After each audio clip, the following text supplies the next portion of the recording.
honestly am like wanting to. We've been waiting so long to get this whole interview out, but yeah. So is this with Baby Castles? Is this part of their Twitch thing? You have a blog for it? What's the? I mean, for this, it was more like I've been doing side stuff for Baby Castles because they're doing a lot of cool stuff. And I was like, hey, I talk to people. I know how to be somewhat social. Yeah. Somewhat.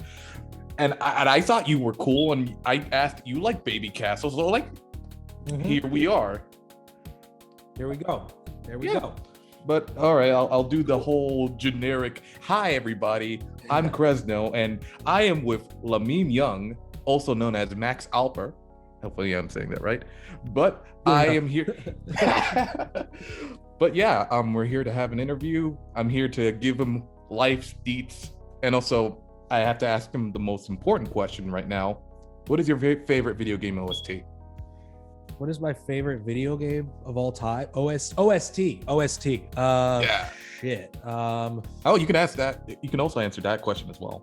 You can have more than one. Video. Well, I would say overall full package, like game and soundtrack, as far as like memorable. Because I wouldn't even say that I listen to it off when I'm not playing the game, but I could definitely like hum most of the score to you. That would probably be Shadow of the Colossus. Because there's so many great themes in there, but there's also such great like silence or like ambient noise, just like riding your fucking horse through these like wilderness and shit. And that came out, I guess, when I was like 8th or 9th grade or something like that. So I really played the crap out of that. And it was one of those games that like I beat and I really enjoyed the soundtrack, but then I would replay on mute and listen to like Godspeed You Black Emperor or like, you know, different like instrumental bands that would like, I would be my own music supervisor and put on different soundtracks to the game that I thought worked well. And this was all like before I like drank or smoked weed too. This was a sober child's endeavor. But I would definitely say just overall full package, including the game and the direction and the music and audio, I would say just maybe the whole trilogy with Eco, Shadow of the Colossus, and Last Guardian or whatever it's called. Because I played all three of those games, but I mean, Shadow of the Colossus probably was the longest and most time consuming, spending riding my horse, listening to wind and stuff. Oh my God. I mean, no, that is definitely up there in terms of great OSTs, with the idea of it's just you and a horse and that big ass goddamn giant over there, and you gotta kill it. Yeah, 16 giants in different corners of the map that you're I think it's one of those things that like maybe in like PlayStation 2 era we like started to see like art video, like fine art. Oh yeah, through in the, I mean, it's all art. It's like Katamari and like Katamari or like Parappa and stuff like that. Yeah, you get like into this like era of like where it's not just like about the gameplay, but more about the entire presentation of it. Like you would, you know, it's not like an action movie like Jerry Bruckheimer. It's like an art film that you have to view differently, you know. So you start seeing that in the narrative of and development of games.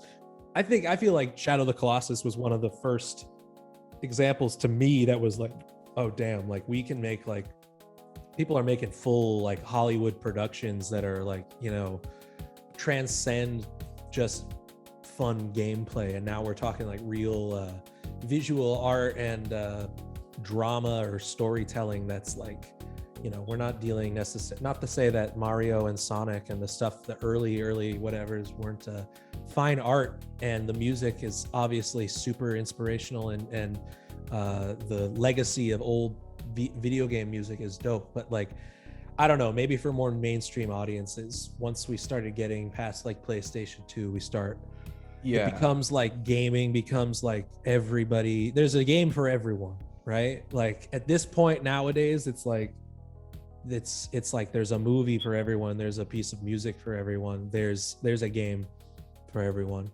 you know. I like that we just start getting right into gaming on this. I like that. Oh no, well, I mean, I video games are my favorite video games, and I figured this is more like I like hearing people's experiences about games and how it relates to them, because for me, I really want to make music for video games because Yeah. that is my whole one piece and I will live and die by it. Nice. I mean, that's probably besides like being a touring DJ, I would say doing any sort of audio and music and like video game or interactive media is probably like the most lucrative potential path any sort of musician or sound designer could make, because that shit makes more money than that industry. Video game industry makes more money than music and movies combined nowadays. Oh, for sure. But I mean, the reason I went in, it was just like as a, I just wanted to give back. I I mean, like that. I like that. Pokemon was good. Yeah.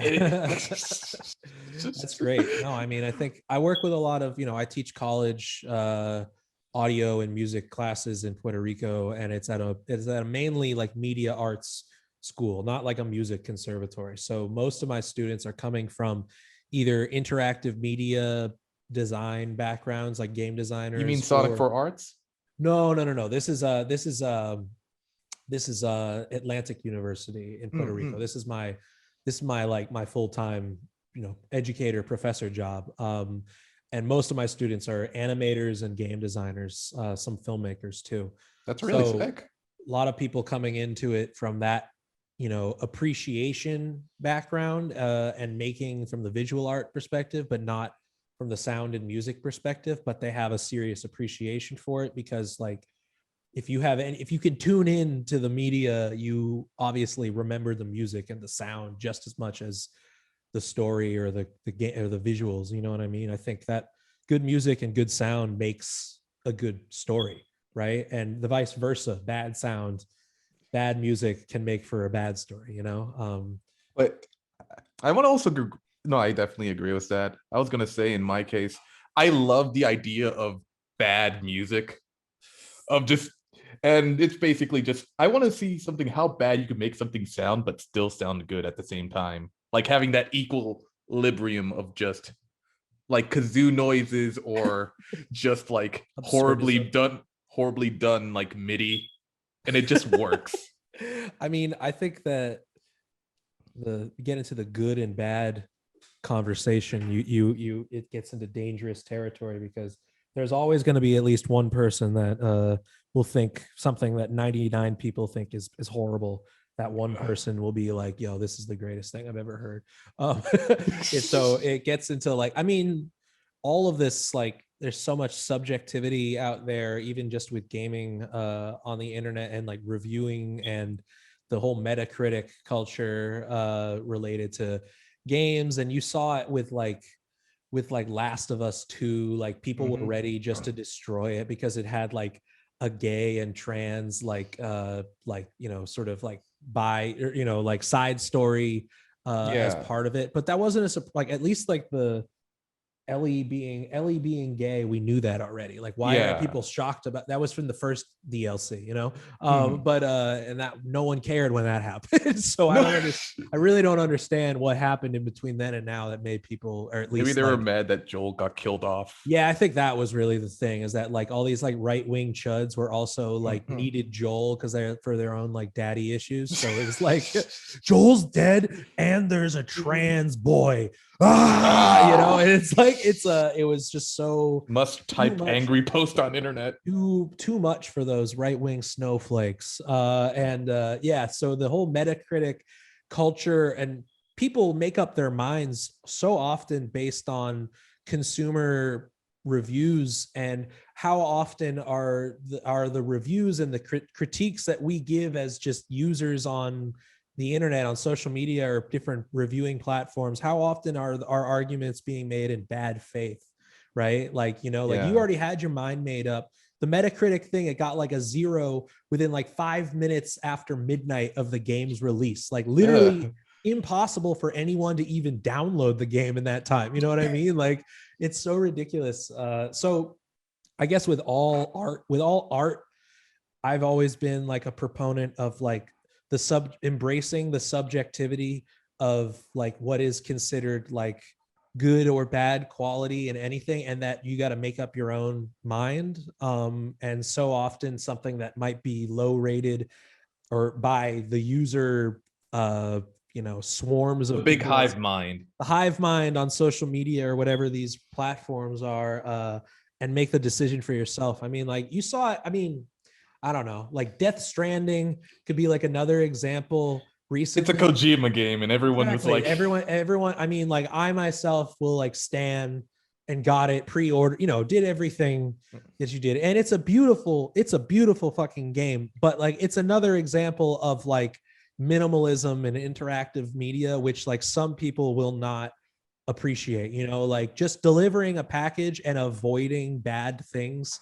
is like, to me, like sounds in like an amazing, beautiful map, open-ended, no non-linear map, like that sounds amazing to me. But to somebody who is like, I need there to be structure and action at every button mashing turn, it can be a turnoff. So I understand that's not a bad faith argument. I understand why people didn't fuck with Death Stranding after so much hype. But again, it requires you to play it, right? Like it requires you and to engage with it, right? you have to do. Oh my god, yeah. Like I would say, because of games right now, people are just getting bored of quote unquote playing the game or Yeah, like doing the work, and I yeah. don't know. I think it's just no. Sorry, what you were saying? No. I agree. I think that like too many people will just like play a story mode as fast, like speed run story mode, and just move on to the next thing. When me, it's like, especially now when working at a university that has such a large interactive media department, and I know all of these professors and artists, it's like it makes me have a more appreciation for going and doing things that aren't required in the game, just enjoying like somebody programmed this thing here to look like this. Like, can we just take a look at this mountain? And this relates to like me, like spieling recently on like on Twitter and the Lamim Young page about like interactive media in relation to like ambient noise and ambient music, which is that like it's spatialized in a interactive map. Yeah, And like, why wouldn't you want to just walk around in Skyrim? Like why? I It's part of someone designed, an artist designed this, and a sound designer deliberately put these noises here that have nothing to do with the story, but somebody programmed and designed this to happen. And you, as an appreciator of games or music or sound, can at least slow down, take your time, take a walk. Oh wait, going on to your meme page. Oh, can you tell me how that? Might as well transition. How did you No, it's start fine. doing it? The Lamim Young.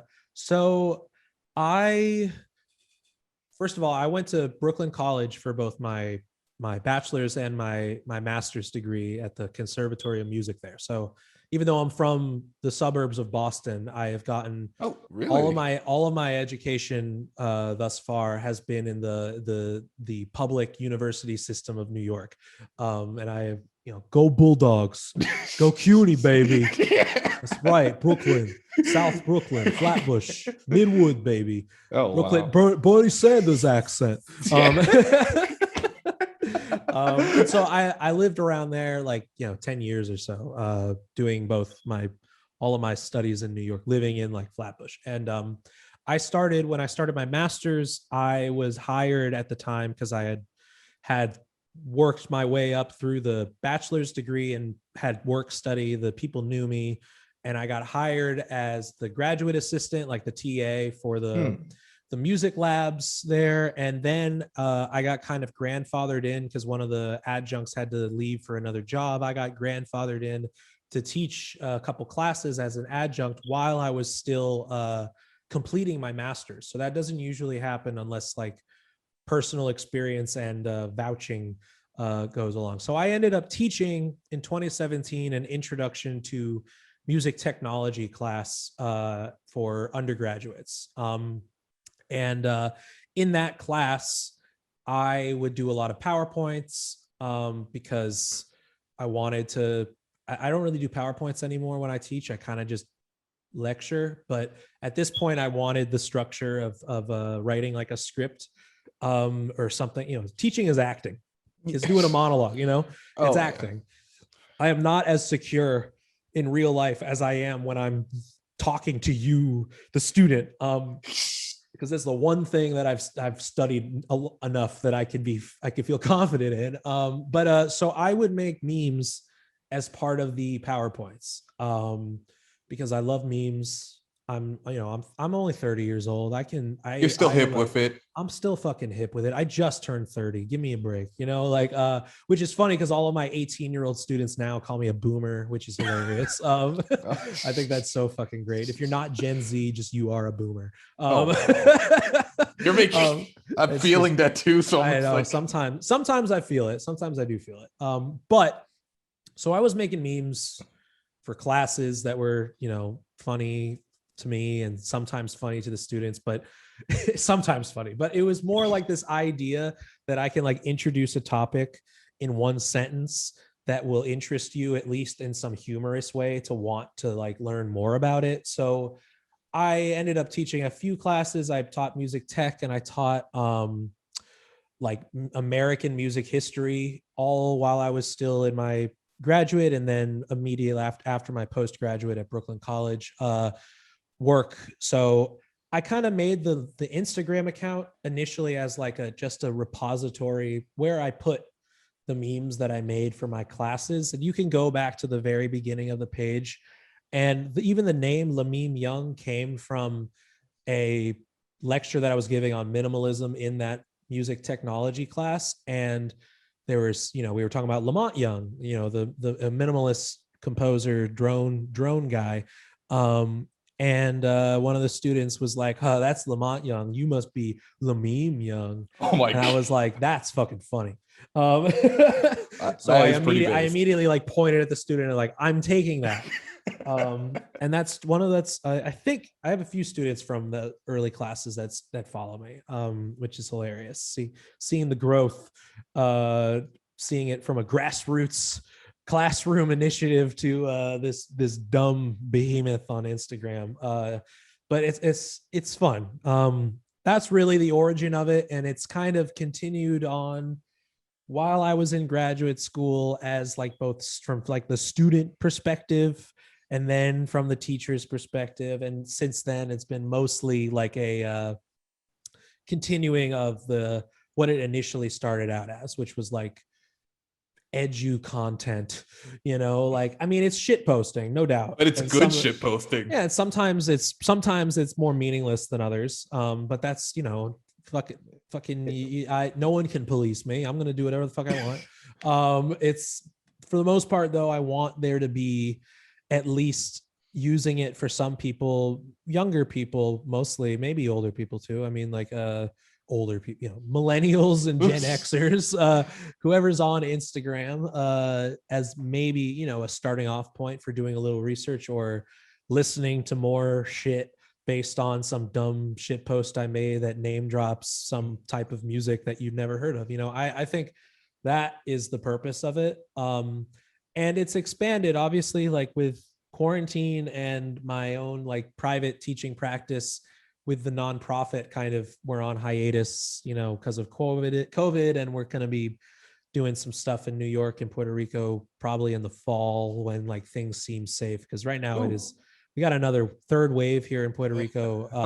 Even worse than we're at the worst level of COVID right now than we've ever been in Puerto Rico.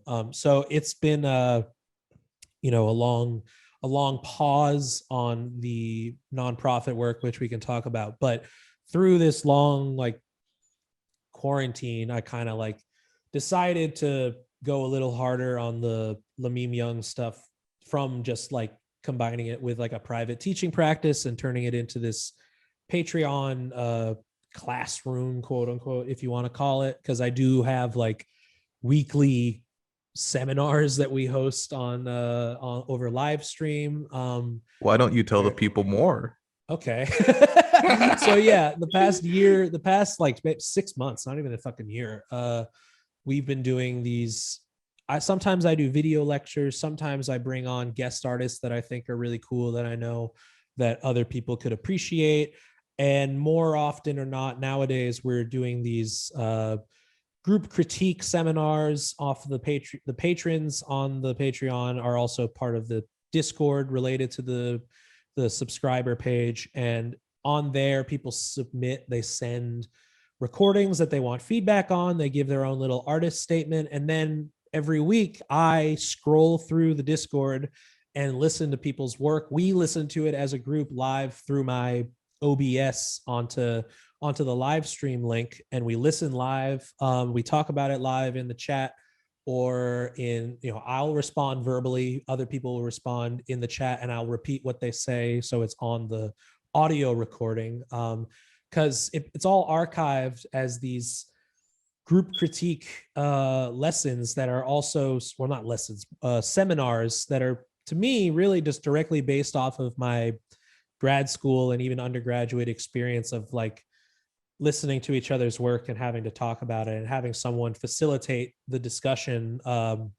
In this case, I'm the facilitator. I'm not really submitting my work in this case. So now we have that weekly group critique seminar that we do over live stream. Every other week, we have a office hours, which is a call-in show on the Discord voice chat, where people will, I just say, come to me with your musical qualms and quandaries, and we'll, we shoot the shit. I think it's important that if you're going to be doing Patreon stuff or any sort of paid content related to, like, you are an educator, you're not just a writer, you're not just a podcaster, but you are doing stuff that's meant to be educational as well as entertaining, that people, you can talk to them, that you're able to converse and have actual community related to it.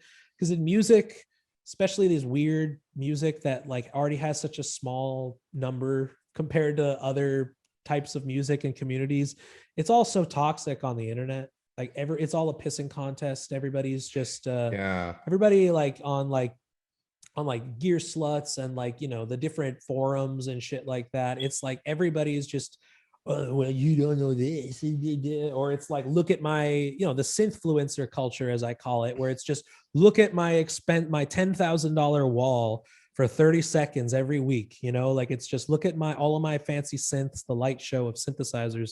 And it's becomes like a gatekeeping culture where it's like, you aren't making anything worthwhile unless you are able to produce this like content that doesn't really evoke any conversation. It's more just like, wow, the Richard Devines of the world, pretty lights, people, pretty lights. Synth culture is such a spectacle, and so this whole community that's come out of the Patreon is really, for me, like, I felt necessary to facilitate, because like people do need a place to, like, they do need a safe space to talk about their work in progress without feeling the need, without someone feeling like the only way they can talk about it is to like talk down to it. And it's like, to me, it's like, I think all of this forces a conversation of how we critique music in a group personal setting, not just like anonymously on the internet, but like, now you're a person,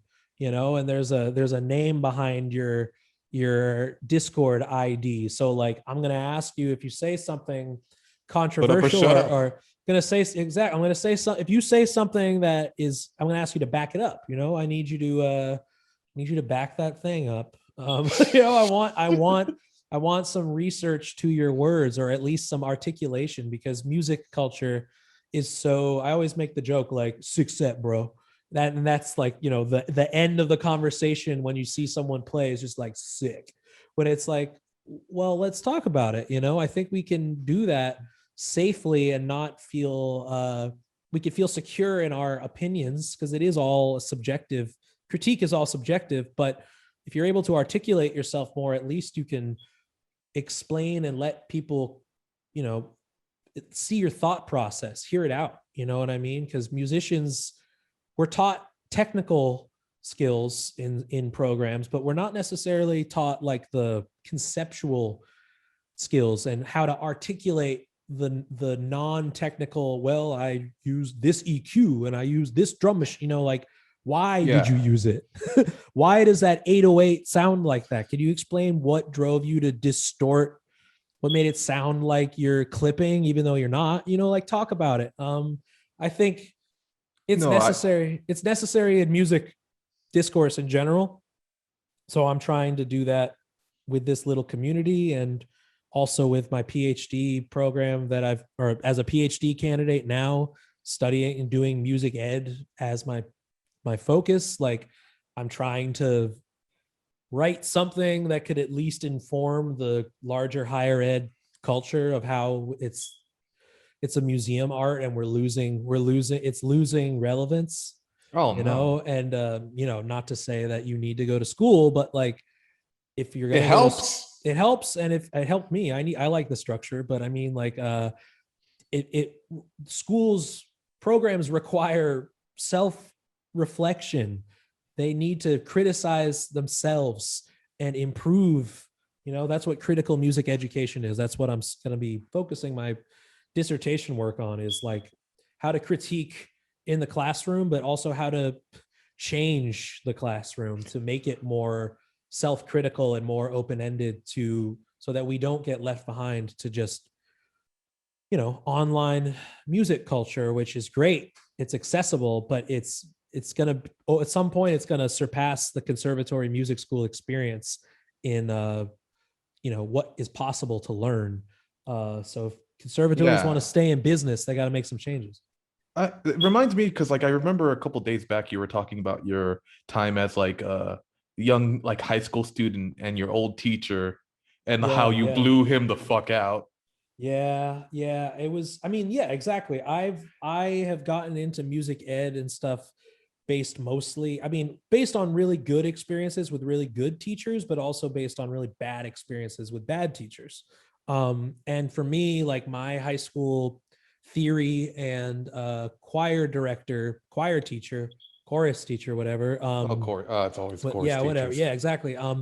They were not they were not connecting with their musical, with the with a key demographic in that school, which was the entire like DIY music community of people that were not taking jazz ensemble or taking chorus. I mean, I was taking chorus because I love to sing, but I was making noise music and doing weird basement shit by senior year of high school, punk shows and all this other stuff that he wasn't even on his radar as a listener, didn't know of its existence. This was the type of person that when you talk about contemporary music, he would talk about Billy Joel.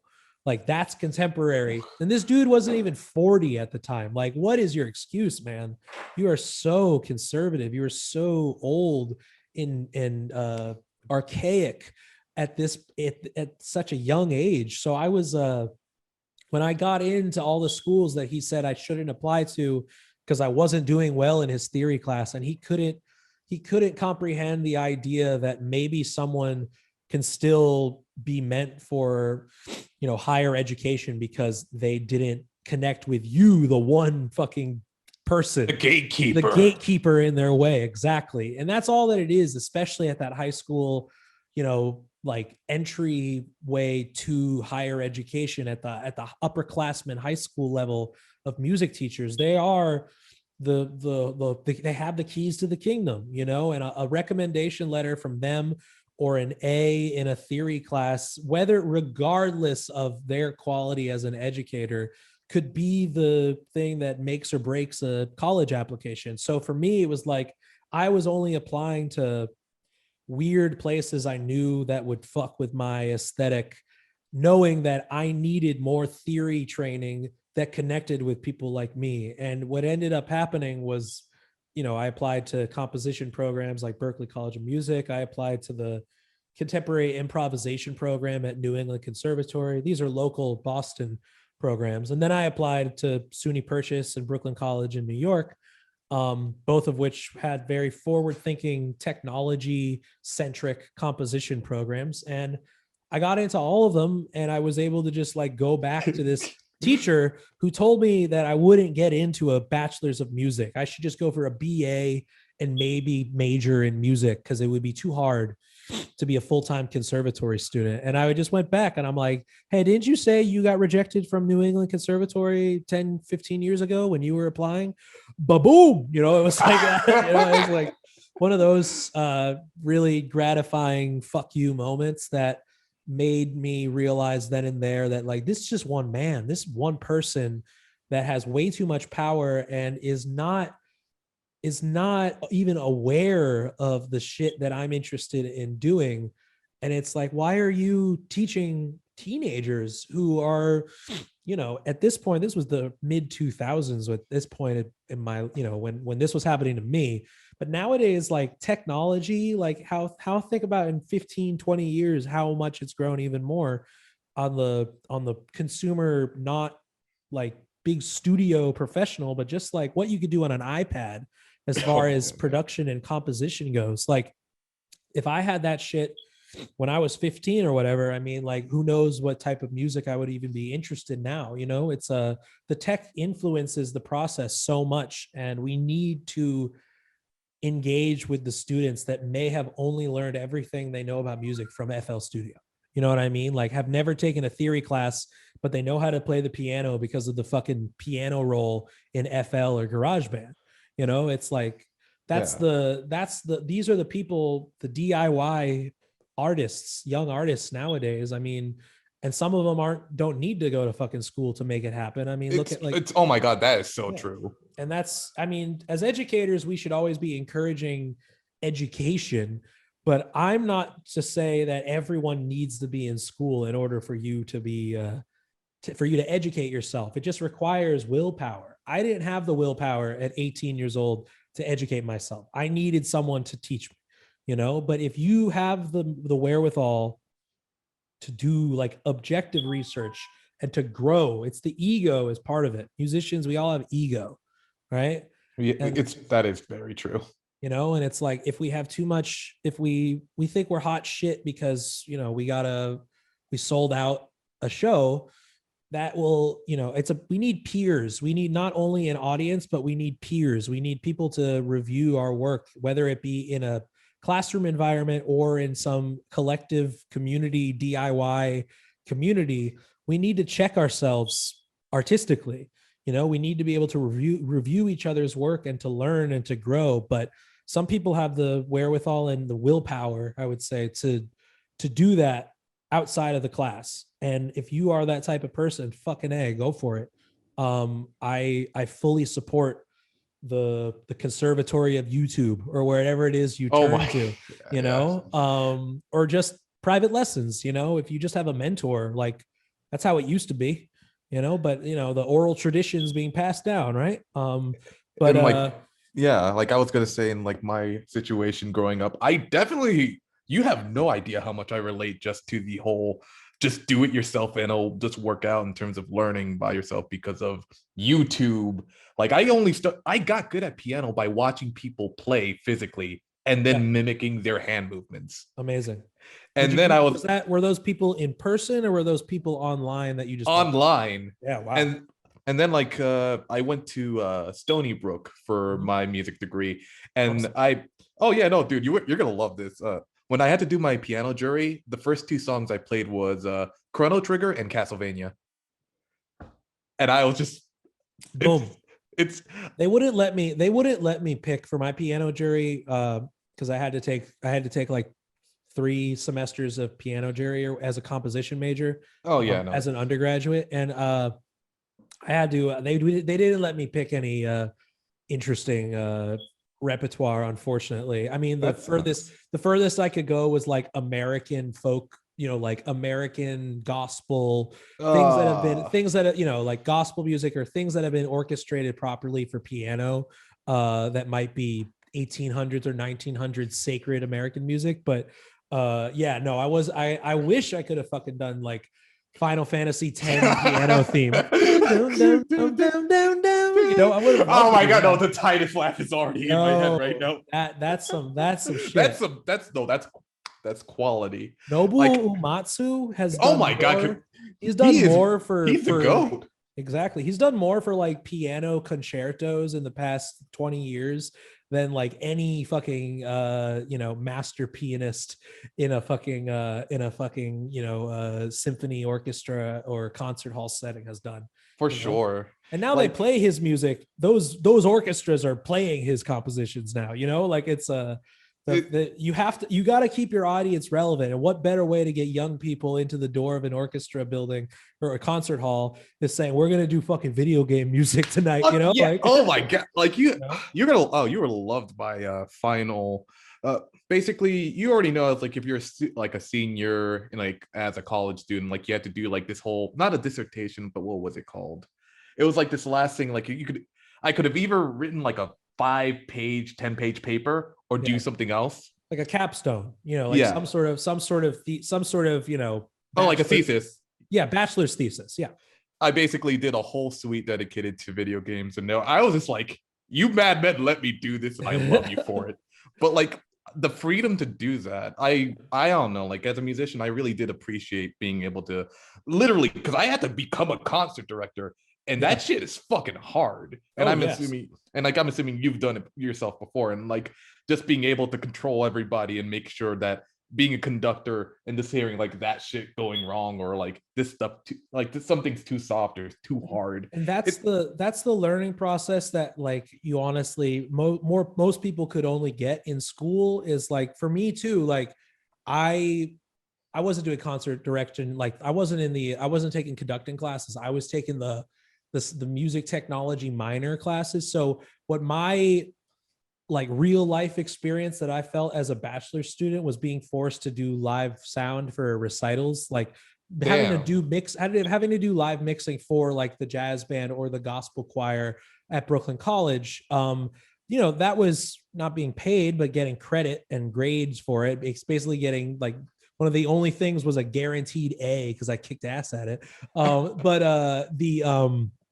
That experience where there's an audience there, and if you fuck up, like if there's mic feedback, they're not going to look at the stage. Everyone's going to turn around and look at you, the fucking engineer. That's real life venue situational pressure, that you're under. And but just like you're saying, as a concert director, as a conductor, that is a real life situational pressure experience that they're not going to throw you in as your paying job, especially without any sort of without any sort of educational vouching. But in school, you could do it and it will be a safer space where you can fuck up a little bit. No one expects you to be perfect because you're the student conductor, just like I'm the student engineer. We're both doing this for credit and to learn, and it's not expected to be perfect. But that is hard to get in the real world. You can get an internship, but they're not going to put you behind the board at a venue as an intern. They're not going to put you as a conductor of an ensemble as the intern, but in school, you're getting a grade, you're not getting paid. The professors and people in charge are there to teach you. So it's expected to have some leniency. That is where I think school can be very, very uniquely important as far as the experience goes. But that requires a forward-thinking program. I know some people at Stony Brook. One of my mentors at Brooklyn College left to go teach at Stony Brook. Oh, wait. Is Nick Nelson? You know Nick? I think he's like the recording chief recording guy and music tech guy there now. But he's a PhD composer too, and awesome guy. But he was one of my professors when he was an adjunct at Brooklyn College. And, these people that were there that shaped my experience, even at age 20, even if they were in their 60s, they knew that there would be shit out there that they might not be fully aware of, but that is valid musically. And that the students are there not only to learn from you, but to also point you, the professor, in the direction of new shit that could, influence you. And I'm experiencing that now, both as a 30-year-old teaching 18-year-olds, but also as a gringo in Puerto Rico. The music culture is so deep and rich here. And obviously I'm still learning a lot about it, but I'm trying my best to engage in, or at least when it was safe to do so, engage physically in the scene. And it'll be back.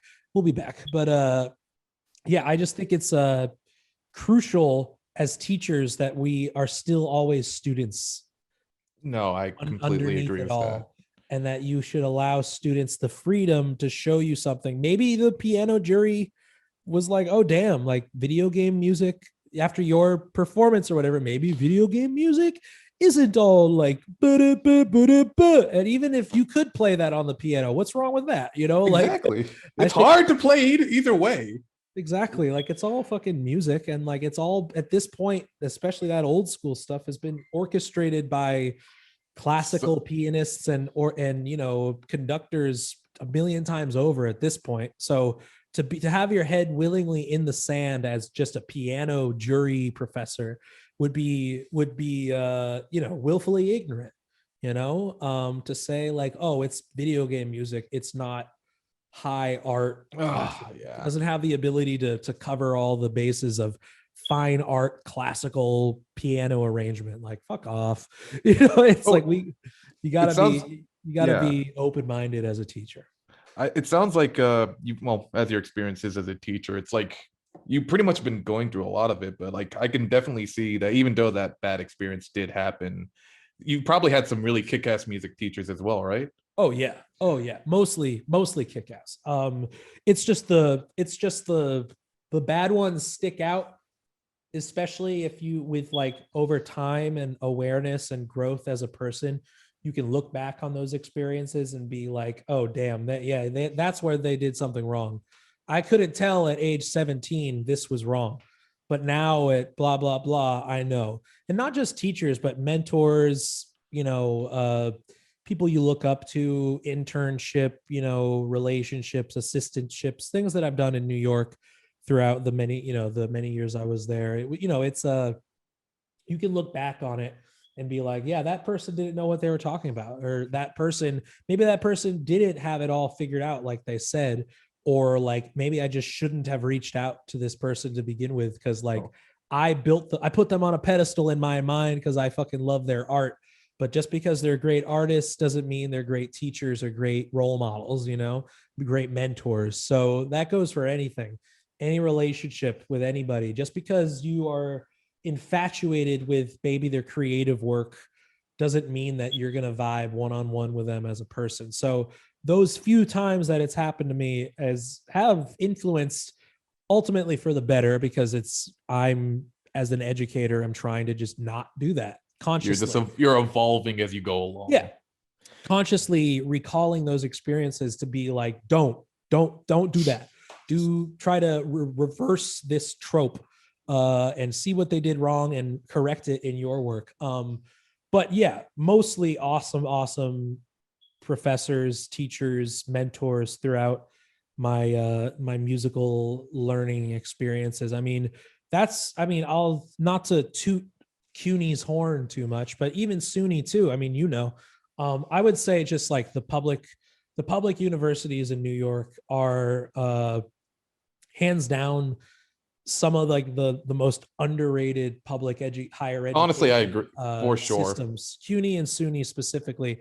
And CUNY, like if we're talking New York City proper, like obviously like NYU and New School and Columbia, these are, and then musically like Manhattan School and Juilliard and things like that.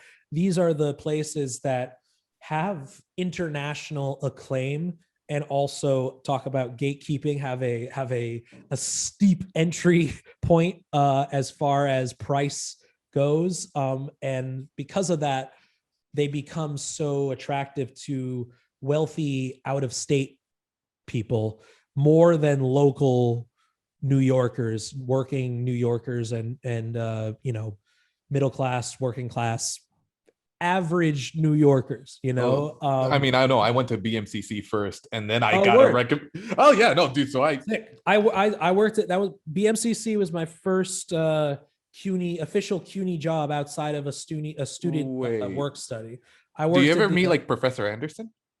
It was. I mean, is that the media? I was not in the music department. I was in the. Oh no, he looked like Santa Claus. Oh, I've heard about the music department there. No, I was in the media department because I helped run their recording studios, Hmm. as the technician. But yeah. So I mean, in New York, you obviously know. I mean, it's like BMCC is so funny because it's so like centrally located It's the in most the rich. ratchet place on It, earth. it is because it's like it's surrounded by it's the richest, besides the Upper East Side, is the most wealthy part and conservative part of Manhattan. It's billionaire loft row, Chambers Street and Tribeca, all that shit. And you have this like several acre property of just all five boroughs youth, the realest New The York youth experience happening. And not just youth, it's CUNY, so you have 60-year-old students just as soon oh as teenagers. You have just as many grandparents getting into college now as you have the 18-year-olds out of high school or whatever. So it's like the realest of the real, like New York student culture, surrounded by the most bullshit it takes me back, man. Manhattan could offer. I loved the student experience was so great there.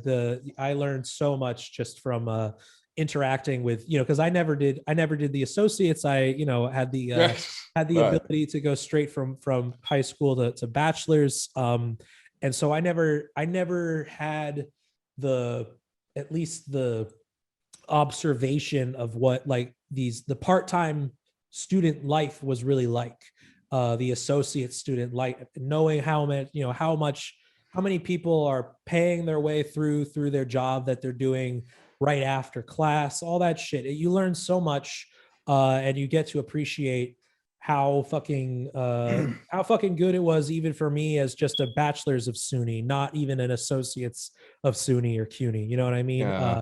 So it's but compare that to NYU down Oh the my road. god, it's Down the so road, different. it's so fucking different. And how many of those 18-year-olds are, the kids from the city?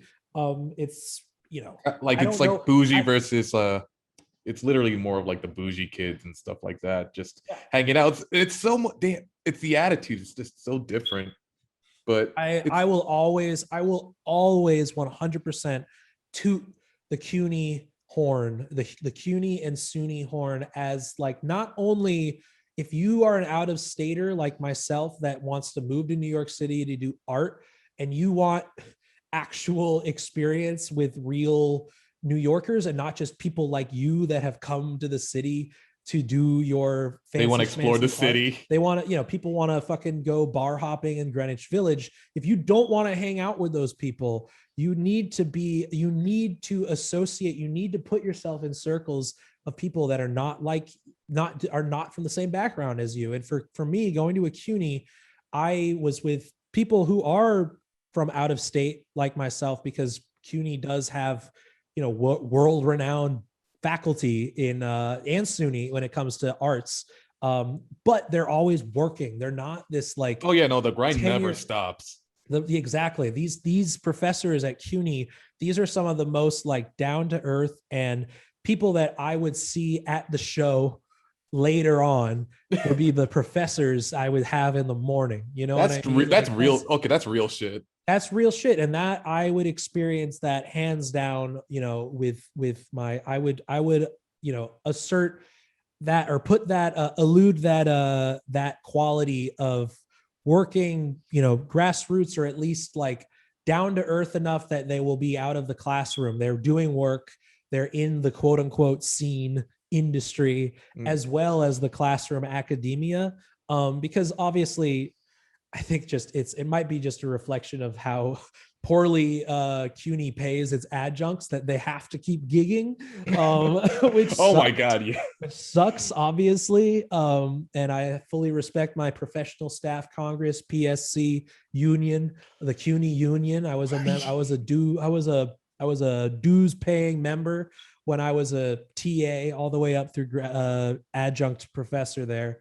And I still support them.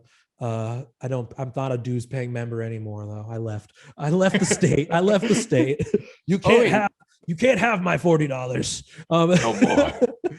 Um, You ran away all the way to Puerto Rico to escape the that's right. dues. That's right. Just escape my union. Tax evasion. No, that shit is hilarious. No, but I will always, for any New York arts student or out of state arts student looking for a rich, unique New York experience, I would 100% recommend the CUNY and SUNY experience versus the major private school that might have the sexy Washington Square Park or 14th Street campus. The e-girls and stuff, yeah. Oh well, believe me, the e-girl, e-boy, that's everywhere. Oh god. Believe me, there's just as many CUNY e-girls as there are NYU e-girls. Spreading. But they're not characterized as much in the meme or the international meme community as like, haha, new school, Oh my god, kids. oh Which my god. I understand people want to roast the caricature of people that go to places like New School and NYU, but obviously it's it has it has merit for sure. Oh, well, for sure has merit. I used to go out with people like that. But that's for the other podcast. At a certain point, it's I don't know. I think for me, even going to SUNY in Westchester for my first year before transferring to Brooklyn College, the people that they were, SUNY Purchase is mostly New York City and Long Island kids that are going there for art. You know what I mean? Like maybe other Westchester or lower upstate kids, Hudson kids, you know what I mean? But for the most part, SUNY is so huge upstate that really, like, you go to Buffalo, you're good. You go to Albany, oh yeah, no, that's Albany, like you're all set. Oh those places are huge. Those mega campuses, the SUNY and Stony Brook's pretty big too. Oh no, dude! Wow. It's like I would say that's like the Long Island mega campus, right? Oh no, like 4 point. Like it took me. It's like a 4 mile walk to get to their gym from my old campus. Jesus Christ! Oh my God! Yeah. Oh no, I mean, I was doing it for the games, but yeah, holy shit. Jeez, so yeah, you know what I'm talking about. I think like even going to SUNY Purchase is already, like, as a kid from outside of Boston, was already setting me up for more experiences, talking to and listening to the experiences of kids from the city that had completely different upbringings than me. I think the worst thing you could do as a student or as a college student or in that setting of, having to make friends and shit like that is to only associate or find people that think like you, look like you, and have similar backgrounds as you. I'm still not interested in hanging out with only like fucking weird noise musicians. We're insufferable.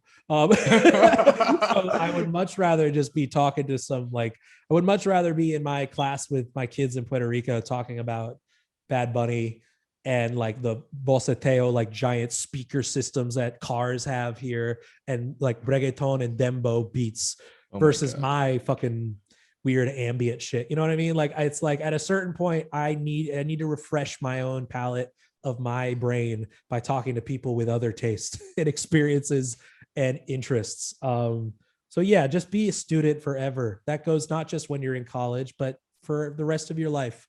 That is completely true, for sure. With different ideas. I'm sorry I'm spieling here. You got me. No, dude, you are fun to listen to, and I hope I appreciate it. I feel bad that I'm interrupted. I'm highly caffeinated right now, so you got me at a good time. Honestly, if anything, just hearing about like your passion with like how you care so much about music, it really does, like, it makes me feel good that like I, as a musician myself, that it's like seeing an alternate version of me just going through different shit. But like, just especially with the whole teachers and giving back to kids in the community, like, because I was also reading about the Sonic for Arts and stuff, and I was Sonic just like, Arts for All, SAFA, Sonic Arts for All, yeah. But like, seeing you do all this cool stuff for like kids and like wanting to teach them, like, if I was around. Well, if I was a Zoomer at this point, I would definitely be in on that because Oh yeah. it Oh like yeah. so it appeals to me so much, and I I was like, appreciate it. Yeah, I mean that whole shit. That SAFA. Before I was even a professor, I had started the nonprofit Sonic Arts for All, or AKA SAFA with an exclamation mark. And yeah, that was a K through 12 music tech accessibility initiative, and it still is. You know, I mean, we're on hiatus because we need to like be in person, giving you gear and running the classes. It's like, for me, I mean, we were thinking about doing online lessons and tutorials, but like part of the deal was that we started it because kids in New York, just locally, don't have access to. Only 20% of public schools in New York City have music programs. You know what I mean? You know what I'm saying? Like yeah. that shit is like, when I was doing that initial research while making my mission statement for the organization, was first starting out, that's shocking. And that is shocking to most people, but maybe in New York City, if I told that to you, depending on where you're from, you'll be like, yeah, you know, it was Oh my either God. gym or arts. Like that was what the school decided, you know, like there are situations like that, which really, really That's unfortunate. disheartening. Yeah, and I mean, New York City public school system is segregated. It has never, Oh no, for sure. it's like gerrymandering for children, because it's like funding from the central mayor's office level and the federal level to, depending on what district you're part of, is so designed, like heavily designed based on like the income of the area, the race of the students, all of these fucking things. So to me, going to Brooklyn College, I had already come in to the college experience with like a Macintosh computer and a MIDI controller. Like I turned 13 and I had a bar mitzvah and I bought an M Audio MIDI controller Oh, with that's a that good money. shit. You know what I mean? But that is not an average kid's story. That's some fucking privilege, if anything. You know, I mean, like I'm not going to get into a discussion of like what constitutes like white privilege or whatever. But I mean, no, I understand that. you know, Like, but that is not average. And to have parents that are musicians that were like, fuck yeah, do this. That's pretty cool. That's pretty fucking cool. And I know that's a unique upbringing. So to me, it was like, can we make an organization that can help create that experience for more kids that don't have that in their school environment, at least, whether or not they have access to technology at home or cool musician parents. Just give them a pirated Ableton and a MIDI controller. Well, we want to be more above the book so we can get that Ableton sponsorship. So, you know, okay, no pirating. I'll get you that student. No pirating. Wink, wink. Wink, wink, wink, wink. No, but I mean, in Puerto Rico, we got granted, like, we did, you know, reverb.com, the like the eBay of gear. We got a grant from them in like 2018, and they gave us like 5 MacBooks, and we gave 3 of them away to just like the kids that were, one of the kids that was here in Puerto Rico working with us was like a high schooler who had like was only working off their fucking Droid, like making beats off their Droid. That's and dedication. We're just like MacBook Pro. You know what I mean? Like that to me was like, and we barely see him anymore. Like, good. I'm honestly happy because he's 18 now or 19 or whatever. He's living his life. I hope that he's living his life and just like making more music with that tool. Because that is literally the name of that is the thesis of the organization. The mission statement of the org is just access to tech and mentorship. So, you know, I think starting it in New York in 2015, 2016, you know, we got a couple grants to buy some gear, and we've been focusing on primarily K through 12 and special needs students, and working within the means of accessible technology. So we could give an 18-year-old neurotypical student a MacBook and be like, with FL Studio on it, and be like, you're good. And he knows what he's doing. But we also work a lot with, you know, younger kids, maybe on the autism spectrum, who may not be necessarily geared towards a laptop DAW experience. But if you put an iPad with a bunch of Moog and Korg app instruments on it, They'll go wild. they become the door is open and the light bulb goes off. And that is something that when we call accessible technology that I have, I wrote a peer-reviewed paper on this for one of the CUNY music journals after I graduated, on how can we take something that might be used just for Netflix and Roblox or whatever, or Minecraft, and turn it into a professional music tool. Because you ask any professional music technologist if an iPad is an instrument, and it will be a resounding yes. Look at fucking Madlib. He does like 99, the guy that like was in the 90s and 2000s pioneering the MPC, like the crucial hip hop production machine. And now he's just like, oh yeah, I have an iPad Pro. That's all you need. That's all you really need. It's like, and I find samples on my vinyl collection, and then I put it on the computer, I mix it, and then I airdrop it onto my iPad, and then it works. It fucking works. There you go. And that is at the highest, I would say, one of the highest caliber, coming from one of the highest caliber hip hop producers alive.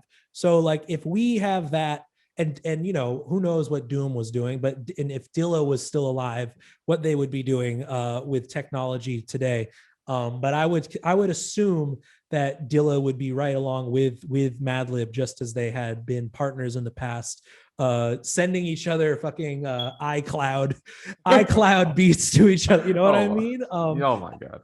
I think that this is we're in this period now where we could teach some really heady concepts with devices that you don't need to have the fucking giant. You don't need the modular synth with all the cables to make interesting shit happen. You can get that $20 Moog app and make the same thing happen with a touch screen. And for a kid with potentially, maybe not the strongest motor skills or control of the digits, and things like that, using a touch screen for communication might be crucial. I've worked with nonverbal folks, people who are unable to verbally speak due to where they are on the autism spectrum.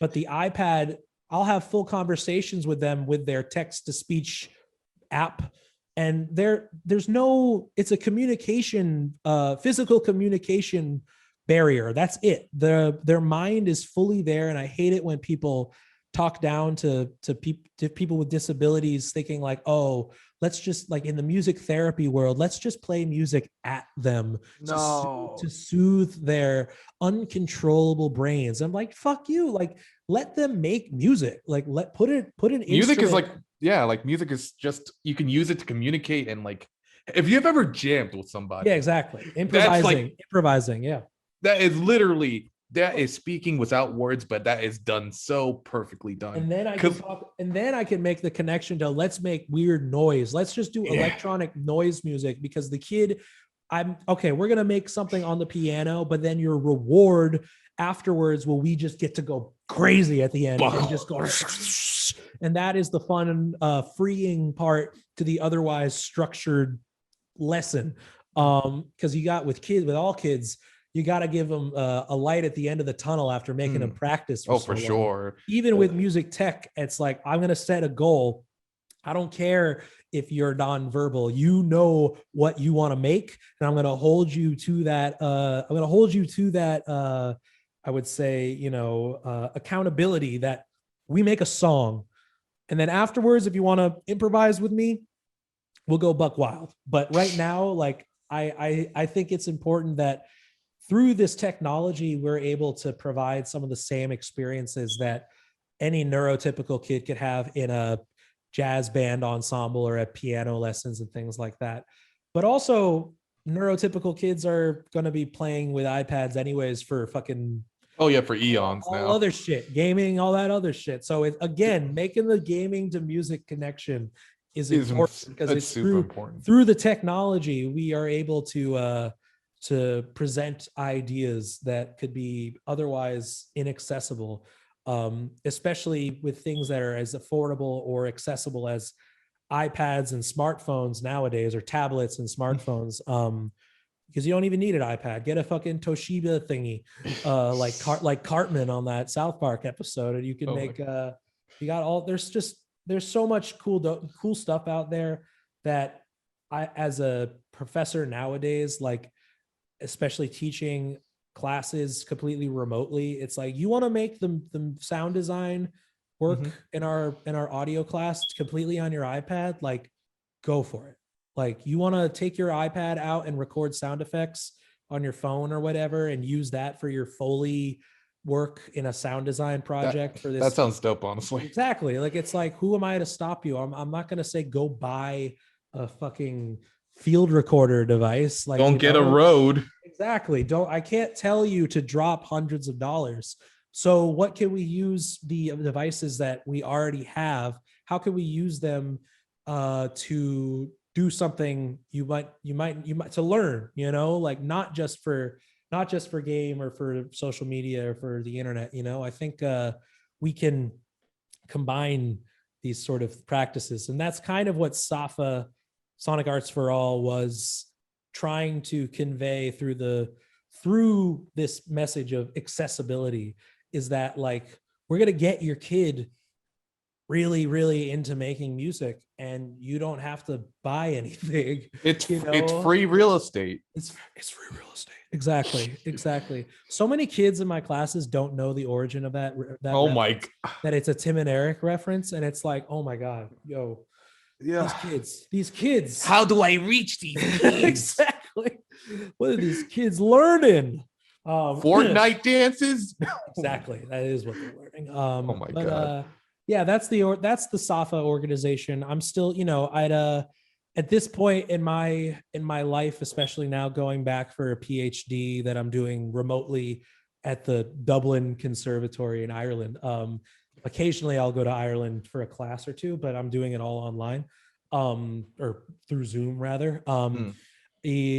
I don't know what the future holds for me as far as like how much control I have over the organization, versus I've already given up the reins in New York when I left. Like my program director, JD De Leon, who is like a Brooklyn, like South Brooklyn College Flatlands resident, like Kensington and Flatlands, born and raised Marine Park guy, or what's the fucking Mill Basin, you know, like down by Kings Plaza, Avenue U. Oh my God. You know, we're getting to like near Rockaway Bridge area, you know, the deepest part of Brooklyn, the southernmost tip. He's our director in New York now, and he's a great guy, a great friend of mine. Also a Brooklyn College bachelor's and master's double alumni, such as myself, in music. So, you know, once COVID is once over, these numbers go down and we actually have herd immunity through vaccinations, we can begin our in-person programming again, because that is, I think, the key to it. Is like, unfortunately, I don't think we can do what we did through YouTube tutorial videos for kids, because we need to be like, yo, check out this piece of gear. Look at this thing we just bought. Can you play with this? Like, you know, that's what, you know, can you try out this new app that like we're beta testing with the developers with you? I got a new sound font. Check it out. Exactly.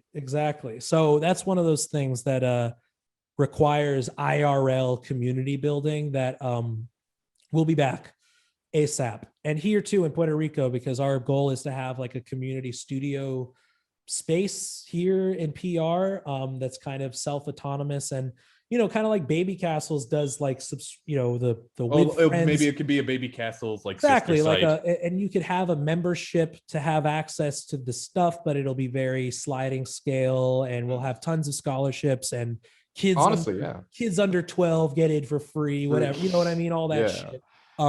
That's the goal, but again, requires COVID safety. We'll get to that point. So sonicartsforall.org is where you can find more about that, or find us on social media, though unfortunately it's been rather dull in our posting the past year.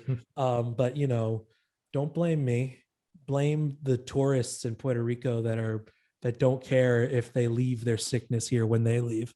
Unfortunately. But yeah, no, I mean, Damn, I this has been a pretty good interview. I hope Hey, you've man.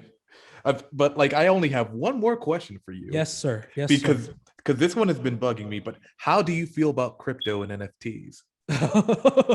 Yeah, we're Oh going man, there. we're going there. All right, I'll start with crypto just on the sociological uh approach to it, in that being in Puerto Rico, we have had, since after Hurricane Maria, there has been this wave of Burning Man libertarian cryptocurrency Oh types wow. that have moved to the island for the Act 20 and 22 tax loophole laws, where basically you can come here, start a business, have 3 people working for you, and live here for 100 days out of the year, and you don't pay any capital gains, federal or state taxes.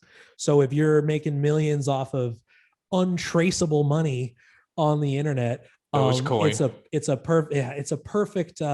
perfect setup for someone that's very much in the classical American libertarian post Ayn Rand mindset, that you owe the government nothing, and you come to a place like Puerto Rico, which is technically a part of America and allows these people to do this, but for the most part is, like, in the very least, a second world society, in that there is a huge disparity of wealth. And I would say the average income here is less than 25K a year, Yeah. like in the household range. So it is tremendously more impoverished than America's poorest working class state. So to have this contrast between these tech libertarian types that are saying, we are coming here, we see that your government is inefficient, and that heightens our argument, and your government, the local state, the Puerto Rican government, is inefficient and corrupt, no doubt, but that's enabled because of the colonial American status. Blah blah blah. These crypto dudes will come in and say, your shit is corrupt and inefficient. We want to privatize, we want to provide, we want to fix. It's very white savior, classic, like, but in this tech colonial umbrella. Very strange. They wouldn't be able to do it if Puerto Rico wasn't a colony of America. They get better deals here than they do with Swiss bank accounts or in the Cayman Islands, Shit. as far as tax goes, because you don't need a passport, you don't need a visa. So from the cultural standpoint, I have only seen the ugliness of the cryptocurrency technology. I know that blockchain technology, you can't blame a tech for the people that use it. You can blame it for the ecological disaster that it looks like it's shaping up to be, but it looks like at least Ethereum is trying to Yeah, proof cut of back in stake. their own way. Apparently, whatever that skinny Russian kid that runs Ethereum, he's like Vlad, or what's his name, Buterin or something. Yeah, Vlad Buterin. Vlad Buterin, like, he's not an idiot. And he doesn't seem to have much of a political agenda. Like, he's strictly like a technologist, maybe a futurist, and eventually he wants to destroy like, we want to accelerationist as far as the We want market Deus goes. Ex now. Yes, exactly. Maybe he's like that, but he seems more respectable in surface level than a lot of these crypto dudes like Brock Pierce and shit in Puerto Rico.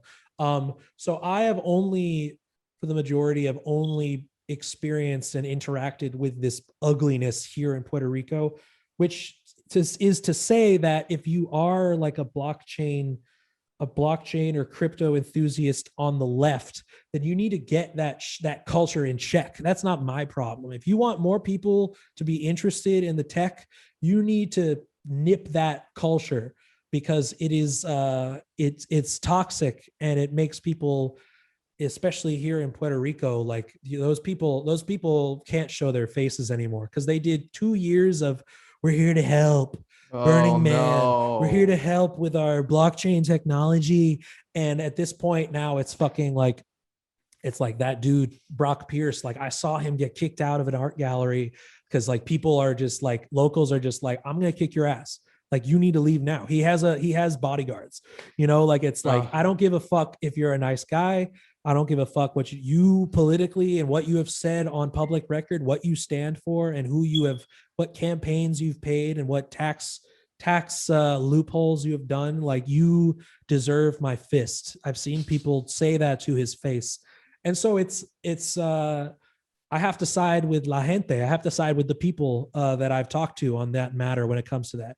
As far as NFTs go, I don't think, again, you can blame the tech for the culture, right? It's just so happens that billionaires are the ones behind, or the ones pushing the tech, because that's where the venture capitalist demographic is, you know. So if you're gonna have the fucking Winklevoss people are the ones telling us why NFTs will democratize art and creative services, it's not something to take seriously. And I hate to say it, but I fully agree with fucking Jerry Saltz, the annoying ass art critic that just wrote an article for New York Magazine or whatever on, it's basically saying like NFT is just like almost like another medium.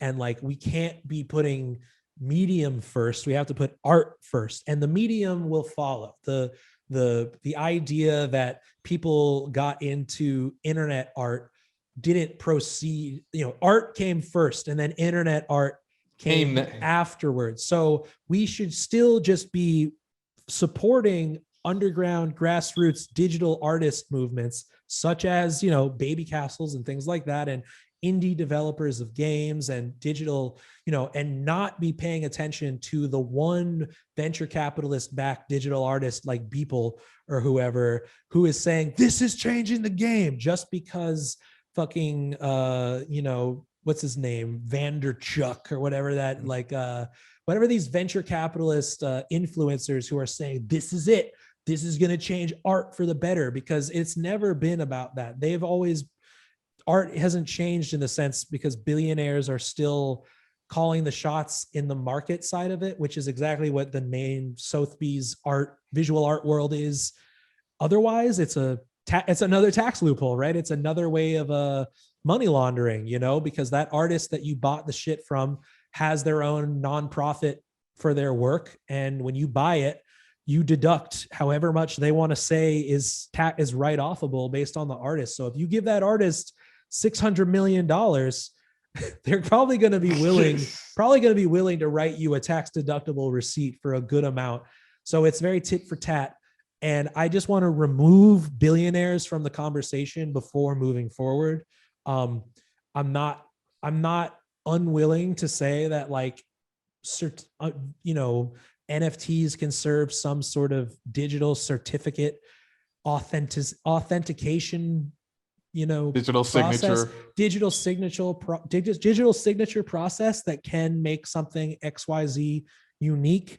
But at the same time, if you're going to be making it just about the market and ownership, and the only way something has value artistically is if there is ownership and a number to put on the price tag, then all of a sudden it is now where it is saying it's worthwhile. When digital art has existed on the internet since the birth of the internet, once it became the public thing, the artists who were doing it solitarily or on paper started doing it on a digital canvas. So digital art is not new, and it has its own democratized circles of how one could pay for it and make sure the artist gets paid without having to fucking, you know, take the co-signature from the Winklevoss twins or whoever the fuck.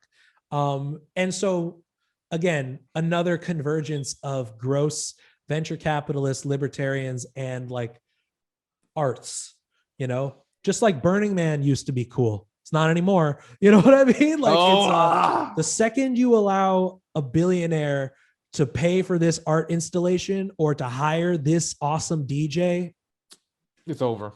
It's over. It's over. I mean, I'm all about people getting paid, but I'm also trying to find ethical means of doing so. And I also don't think that like people deserve $600 million for a piece of art. You know what I mean? I don't think any artist deserves $600 million for a piece of art. You know, I'm sorry. Like there are, we could put numbers on things, but like very Jesse Ventura, fucking libertarian socialist about this. I think there should be a maximum wage. Like, we need a minimum and a maximum wage. I'm the former governor of Minnesota.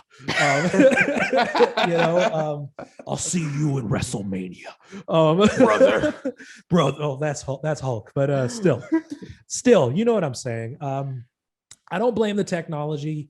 There will be a use for it, but it's not democratized like people are saying it is now, and that we shouldn't listen to venture capitalists or tech influencers when it comes to what is considered like democratization of creative services and arts, because it will never be, culture and arts will never be trickle down. It will never be rich coming up with ideas and the underground takes it. It is always grassroots, underground, working artists having their ideas, and some of them getting co-opted and plucked by the upper class. And those people get put on display as like, look at me, I made it. I'm a multimillionaire artist. You can too. All you need to do is make this into my garage. Yes, is fucking turn your garage into a data farm, a data mine, and use up more. Make a digital signature that takes up more energy than an entire tank of gas. It's like, oh my god.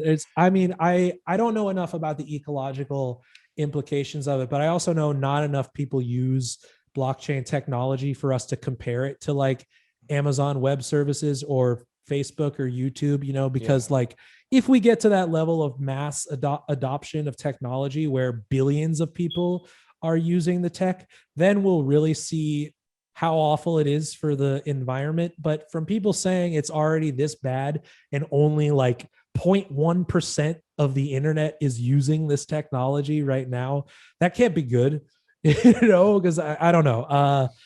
I'm not to say that there probably isn't an ethical technology that can be mass adopted, because I know social media, I know Amazon web server farms eat up just as much electricity and make just as much of a carbon footprint as many blockchain data farms or data mines or whatever. But maybe this is what Elon wants to do on Mars anyways. It's just, he just wanted to get off this earth and then just play video games and put Steam on Mars. Just put Steam on. That's literally all it is just put the Steam servers go on Mars. Yeah, hey, people got to play Dota somehow, man. Oh my god. That's the thing. That's the thing. It's just like, we have to, what's bad, and I did read an article about this, is the reason we have this is all about blockchain and gaming too. The reason we have such a shortage of supply for PlayStation 5s right now is because blockchain miners are buying up the chips that you need to you mean the graphics cards? Yeah, graphics cards that need that are necessary to run the PS5s at the level they're supposed to be. They're being used for blockchain mines instead, because I guess power in numbers. Power to the players. I have no idea how Sony is getting bought out or is getting outbid on this supply. They're Sony. How you're fucking huge. What the fuck? Don't underestimate the power of gamers. Exactly. We need to rise up. We gotta rise up. It's the second time I've said that this week. Unironically. Shit, man. Wow. Shit, man. Well, I appreciate you having me on. How is this going to be published? How is this published? We're just going to say, like, I just talked to Lamim Young as a Baby Castles interview, but fantastic. I'll just say Crez talks to Lamim Young. That's it. Perfect. If anything, but like I had a lot of fun talking to you, mate. I hope we can do this Likewise.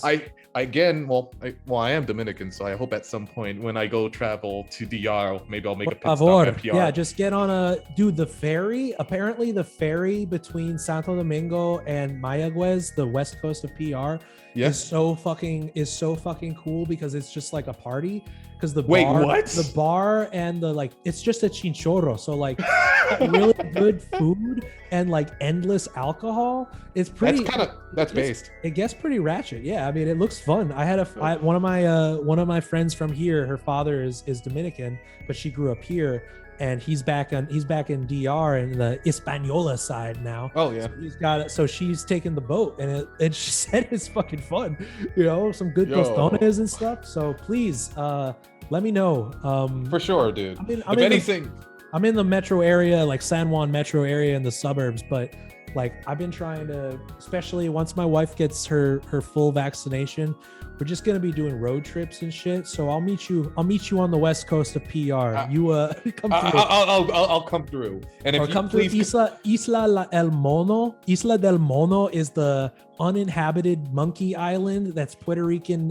There's a monkey island? There's a monkey island that literally was like for experimentations, on like government experimentations, and then they left all the animals they're experimenting on. So now it's just called Monkey Island, and it's directly in between DR and PR. So we can meet there if you want. We're gonna find out the secret of Monkey Island? That's right. You got to bring one of those silenced Metal Gear Solid tranquilizer guns. It gets real hairy out there, man. All right. But yeah, no. Again, thank you so much for coming through. If you want to follow Lamim Young, I'll post his Instagram and Patreon there. Yeah, give him money, everyone. Thank you. LamimYoung.com. I made it very easy to go to the Patreon. LamimYoung.com. LamemelyOung.com. I don't know how to spell. Yeah, please sign up for the little online class. Listen to some music. Get some office hours. Yeah, get some office hours. Talk to me, man. I love get your credit. You got to get your grade up. Yeah, that's right. That's right. Sign up for next semester. You need to boost your GPA. Thank you very much for having me, dude. Thank you for yeah. And I will. I'll email you the recordings of this once we get offline. Okay. All right. Yeah. But thanks. Talk to you soon, man. Thanks a lot. Peace. Peace.